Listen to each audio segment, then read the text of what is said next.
Ngayong araw nga ay dumayo tayo dito sa may applyan ng Barangay Simlo para bumili ng pang-ulam ngayong umagahan. Samahan nyo kami kung makakabahagi ng pang-ulam.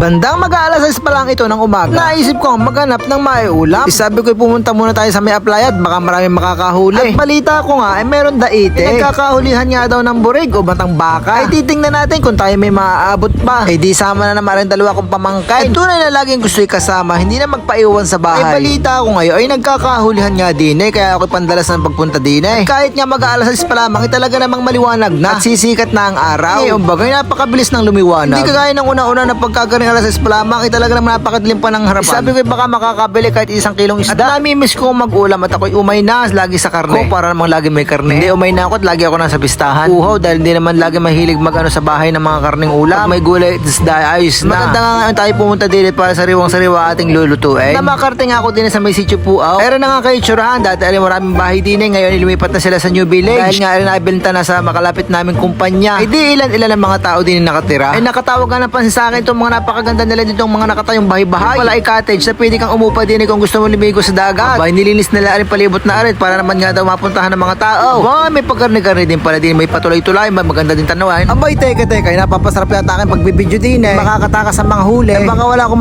mabili na maglalakaw ay patay tayo. Ay lugi sa dayaw. Di rin na nga't nag-uusong nga na sa bangka. Di na mo nga makikita ang bayanihan din sa may Barangay Simlo. Si Chupok na talaga naman nagtutulong-tulong din ang mga tao para pas ng mga bangka. Hindi pagka magandang huli, di makakabahagi. Sa kapag ako bibili, dahil hindi ako nausong sa bangka. Ari na nga at bunto na nga din ang lambat. Bakit nga daw aray pante? Pante, anong laki? Anong sukat kaya at sino nagsusuot na rin? Iho, yun itinatapon sa dagat para makahuli ng isda. Titingnan natin kung may huli. Maya-maya nga ibinababa na aray. Sabi ko, abay kuya, nasan ka ang huli? Ba't puro lambat aray? Ari nga daw sila may huli. Ang tawag daw din ay pakpakan. Pakpakan? Ano yung nagpapalakpakan? Basta, ari nga din pakpakan, kulay itim na aray. Sabi ko, yun ang nahuli. Pagat pat, uli ang laya. Uy, isda yan. Hindi naman biro laang. Ako yung taong taga-tabing dagat, pero kakaunti alam na isda. Alam ko lang lagi tulingan, dumpilas, sa mga nilalakula. Ang pagkakalam ko din sa kapakang aray, matigas ang balaan mo na rin balatan, talupan bago lutuin. Masarap din naman ang isdang aray nga. Ako'y nakabili na din sa maglalako pero wala ng balat. Hindi ko alam kung paano tanggalin yun. Hindi nga ako libingo sa banda doon. Abay, may mga ladaong pare. Kaso lang ay puro wala ding huli. Anong alat ng dalawa kong pamaking aray? Mama pa wala na namang huli tayo natagpuan. Dahil pa siguro ako mag-isang pumunta din baka ako'y nakasumpong ng ulam. Abay, habang dinadawi aring garnet, tinaalis ang mga huli. Aray nga daw, ang huli nasa timba. Dagang bukid nga daw aray. Kaso hindi makakahingi. Kailan daw ulam. Sabi ko siya, sa sunod na lang ako bibili pagka madaming huli. Naway marami kayong huli sa susunod. Abay, minatira pang bangka na hindi nakakataong yun. Banda doon, parang kilala ko yun. At aray na nga, shoutout nga pala sa lahat ng kalalakihan ng sitio Puaw. Sa pinakapugay ng Puaw, aray si Aga. Kagaring oras nga din, busy-busy mga tao din at naghahanda nga ng kanilang mga huli, kanilang mga ginamit na lambat. Ano nga, aray nga, shoutout nga pala din sa aking kababarangay ng mga aray. Talaga na may pagkaway pa ay. Maraming salamat ho. Ako may pauwi na din, nakita ko din aray, wala ding huli. Apoy, ano bang aalat ninyo? Apoy yung sinasama, baka yung nagkahuli. Anong yabang naman ni Kataka? Kaya nga pinakita ni Ulan ang kanyang huli. Sabi ko baka mababahagi. Naku nga at ulam daw nila. Sa sunod na laang, kakaawa din naman magdamag sa lao sa agawan mo. Ay sa siya,